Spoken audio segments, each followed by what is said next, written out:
Épître du Bab aux lettres du vivant. Votre narrateur, Dominique Marchal. Introduction. Les lettres du vivant sont les 18 premiers apôtres ayant reconnu spontanément le message divin du Bab. Nota, Bab signifie la porte en arabe. Lui-même étant la première des 19 lettres du vivant. Le premier point à partir duquel apparaissent les lettres au commencement d'une nouvelle ère divine d'accomplissement, attendue de tout temps dans les saintes écritures des différentes religions. À l'image de saint Jean-Baptiste annonçant la première venue du Christ 19 siècles plus tôt, la mission divine du Bab était aussi de préparer les esprits des hommes à assumer la bonne nouvelle du retour de l'Esprit du Christ à travers celui que Dieu rendra manifeste, le promis de Dieu, plus tard identifié à travers Baha'u'llah.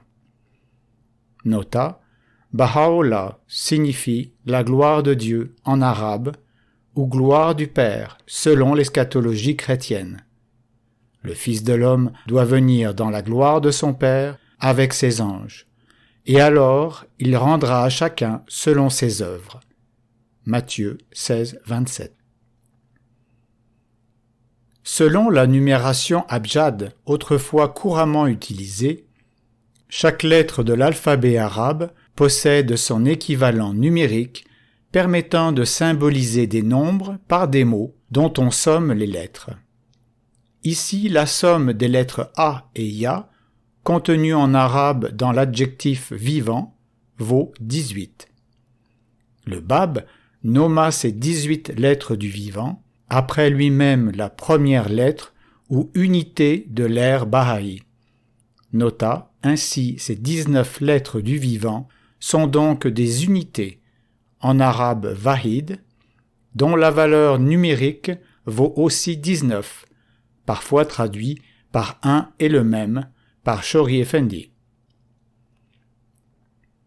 On peut aussi voir dans ces 19 lettres du vivant l'accomplissement de la prophétie coranique sur les 19 anges gardiens du feu. Voire 19 y sont assignés. Nous n'avons pris comme gardiens du feu que des anges, et nous n'avons choisi ce nombre que pour éprouver ceux qui mécroient, et afin que ceux qui ont reçu le livre acquièrent la certitude, pour qu'augmente la foi des croyants, pour que ceux qui ont reçu le livre et les croyants ne doutent plus, pour que ceux dont les cœurs sont atteints d'un mal disent, avec les mécréants, que Dieu veut-il signifier par cette parabole? C'est ainsi que Dieu égare qui il veut, et qu'il dirige qui il veut.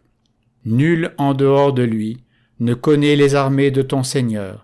Ceci n'est qu'un rappel adressé aux mortels. Coran 74, 30. En s'adressant directement au roi musulman de Perse, nota Mohammad Shah Qajar, 1810-1848, et investi de l'autorité de ce feu de la révélation divine, authentifié par le chiffre 19 dans le Coran même, le Bab déchira brutalement les voiles qui séparaient les hommes de sa réalité de messager divin, attendu comme le Qaïm ou Mehdi dans l'islam, éprouvant ainsi tout croyant sincère face à ses préjugés comme le ferait un tremblement de terre, voire quand il ouvrit le 6e sceau, et il y eut un grand tremblement de terre, Apocalypse 6, 12, ou un coup de trompette, voire le 7e ange sonna de la trompette, et il y eut dans le ciel de fortes voix qui disaient « Le royaume du monde est remis à notre Seigneur et à son Christ, et il régnera au siècle des siècles. » Apocalypse 11, 15. Par ma vie, si ce n'était l'obligation de reconnaître la cause de celui qui est le témoignage de Dieu, je ne t'aurais pas annoncé ceci. Dieu a daigné mettre dans ma main droite toutes les clés du paradis, et dans ma main gauche toutes celles de l'enfer. Je suis le premier point à partir duquel toute créature a été engendrée. Je suis le visage de Dieu, dont le rayonnement ne peut s'affaiblir. La certitude et tous les biens sont la récompense de quiconque me reconnaît, alors que le feu de l'enfer et tous les maux attendent quiconque ne me reconnaît point. Je jure par Dieu, l'inimitable, l'incomparable, le vrai. Telle est la seule raison pour laquelle lui, le suprême témoignage de Dieu, m'a investi de signes évidents, afin que tout homme ait la possibilité de se soumettre à sa cause. Voir la chronique de Nabil et Azam. Le Bab adressa une lettre de sa propre main à chacune de ces 18 personnes. Dans son émouvante épître aux lettres du vivant, il les compare aux apôtres de Jésus et les envoie à travers la Perse pour annoncer son message et la venue d'une nouvelle ère. Je vous prépare pour la venue d'un grand jour. Déployez tous vos efforts afin que dans le monde à venir, moi qui vous instruis aujourd'hui, je puisse, devant le trône de miséricorde divine, me réjouir de vos actes et me glorifier de vos exploits. Nul ne connaît encore le secret du jour qui doit venir. Il ne peut être divulgué et nul ne peut s'en faire une idée. L'enfant nouveau-né de ce jour sera plus avancé que les hommes les plus sages et les plus vénérables de notre temps. Le plus humble, le plus ignorant de cette époque-là, surpassera en connaissance les théologiens les plus érudits et les plus accomplis de nos jours. Dispersez-vous en tous sens à travers ce pays, et d'un pied ferme, d'un cœur sanctifié, préparez la voie pour sa venue. Voir Dieu passe près de nous, Shoghi Effendi. Voici la liste des lettres du vivant. Nota, liste donnée par Nabil et Azam dans la chronique de Nabil. Première lettre. Mollah Hussein Bouchroui, 1813-1858, fut un élève cheikhi de Seyyed Kazim Erashti, 1793-1843. Le premier à qui le Bab déclara sa mission à Shiraz le 23 mai 1844, et qu'en cette occasion il surnomma Janab et Babul Bab. Nota, Babul Bab signifie « porte de la porte » en arabe. C'est à lui que le Bab confia la mission de faire lever les étendards noirs du Khorasan. Il mourut en martyr le 2 février 1849 durant la bataille du fort de Chertabarsi. Deuxième lettre. Muhammad Hassan Bouchroui était le frère de Mollah Hussein. Lui, son fils Muhammad Bakir et Mollah Hussein voyagèrent à la recherche du Caïm jusqu'à Shiraz, où le Bab leur révéla sa mission. Il fut tué durant la bataille du fort de Chertabarsi et les Babis le considéraient comme un martyr. Troisième lettre.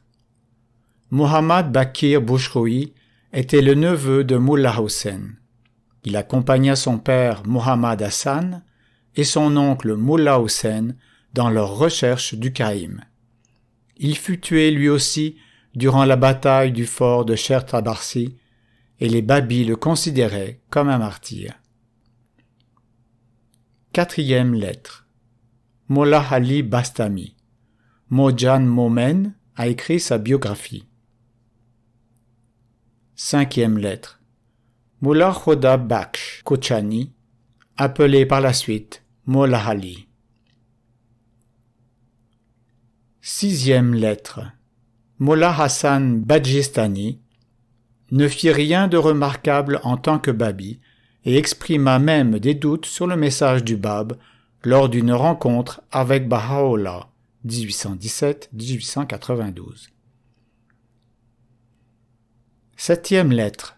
Seyyed Hossein Yazdi fut le secrétaire du Bab lors de son emprisonnement dans les forteresses de Makou et Cherik et reçut les dernières instructions du Bab avant son exécution le 9 juillet 1850 dans la cour de la caserne de Tabriz. Seyyid Hossein Yazdi fut lui-même exécuté à Téhéran en 1852 lors du pogrom anti-Babi consécutif à l'attentat contre le roi de Perse Nasiruddin Shah Qajar 1831-1896. 8e lettre. Mollah Mohammad Hadi Khan Yazdi. 9e lettre. Sahid Hindi. 10e lettre. Mollah Mahmoud Khoui, tué au cours de la bataille du fort de Chertabarsi. 11e lettre. Mollah Abdul Jalil Urumi Urdubadi, tué au cours de la bataille du fort de Chertabarsi. 12e lettre. Mollah Hamad et Hibdal Mahraji, tué au cours de la bataille du fort de Chertabarsi. 13e lettre. Mullah Bakir Tabrizi, survécu aux persécutions contre les Babis et reconnu Baha'u'llah comme celui que Dieu rendra manifeste, annoncé par le Bab.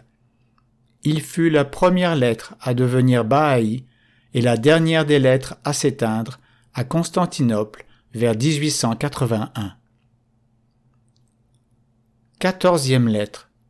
Mullah Yusuf Ardibili, tué au cours de la bataille du fort de Chertabarsi et considéré comme martyr par les Babis. 15e lettre. Mullah Hadi Kazvini, qui devint par la suite un Azali. Qatil le remplace par Mollah Mohammad et Mayamahi. 16e lettre. Mollah Mohammad Ali Kazvini, beau-frère de Tahireh, tué au cours de la bataille du fort de Chertabarsi. 17e lettre. Tahireh, ou Djenab et Tahireh, nota en arabe la pure, ou Qurratul Ain, nota en arabe consolation des yeux, ou Zarin Tash, furent les titres de Esti-titologue de Fatimi Barajani, 1817-1852.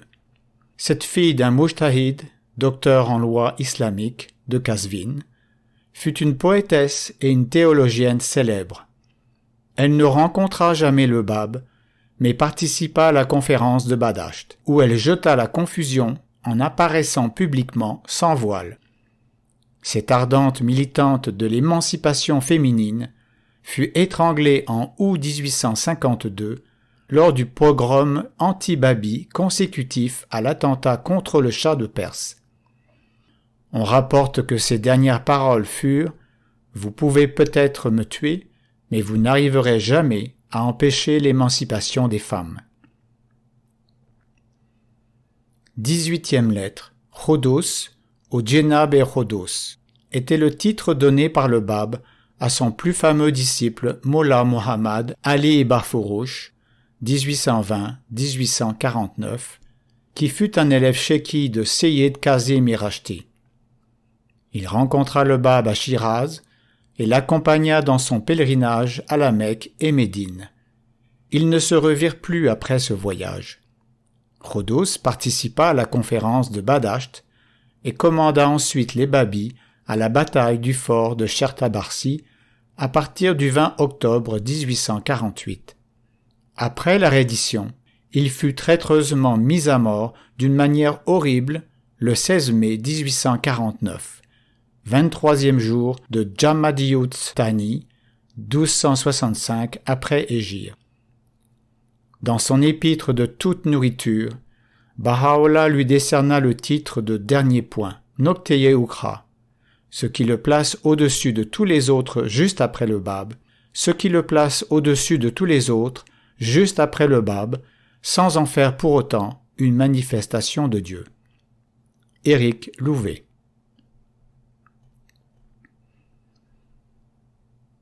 Épître du Bab aux lettres du vivant. Ô mes amis bien-aimés, vous portez en ce jour le nom du Seigneur. Vous avez été choisis pour être les dépositaires de son mystère. Il appartient à chacun de vous de manifester les attributs de Dieu et de démontrer par vos actes et par vos paroles les signes de sa justice, de sa puissance et de sa gloire.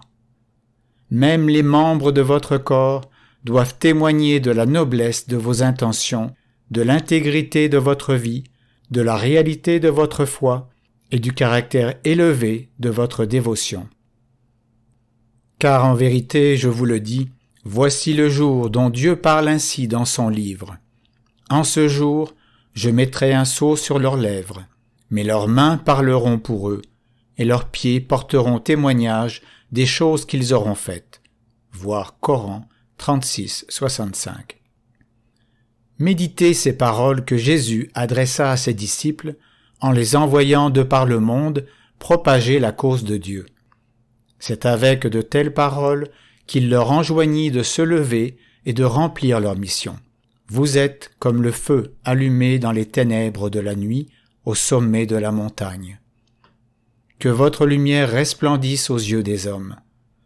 La pureté de votre vie et le degré de votre renoncement doivent être tels que les peuples de la terre, en vous voyant, reconnaissent leur Père céleste et se rapprochent de lui, qui est la source de la pureté et de la grâce.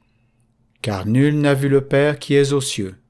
Vous, ses enfants spirituels, vous devez par vos actes donner l'exemple de ses vertus et témoigner de sa gloire. Vous êtes le sel de la terre, mais si le sel a perdu sa saveur, avec quoi la lui rendra-t-on? Tel doit être le degré de votre détachement qu'en entrant dans une ville pour y proclamer et y enseigner la cause de Dieu, vous ne vous attendiez ni au pain, ni à une récompense des habitants. Au contraire, en sortant de cette ville, secouez la poussière de vos pieds. Comme vous y êtes entrés purs et sans tache, vous devez en sortir de même. Car je vous le dis en vérité, votre Père céleste est toujours près de vous et veille sur vous. Si vous lui êtes fidèles, il livrera sûrement entre vos mains tous les trésors de la terre, et il vous élèvera au-dessus de tous les rois et de tous les maîtres de ce monde. Voir Matthieu 5, 14. Ô mes lettres, je vous le dis en vérité, ce jour dépasse infiniment en grandeur les jours des apôtres du passé. La différence en est incommensurable. Vous êtes les témoins de l'aurore du jour promis par Dieu.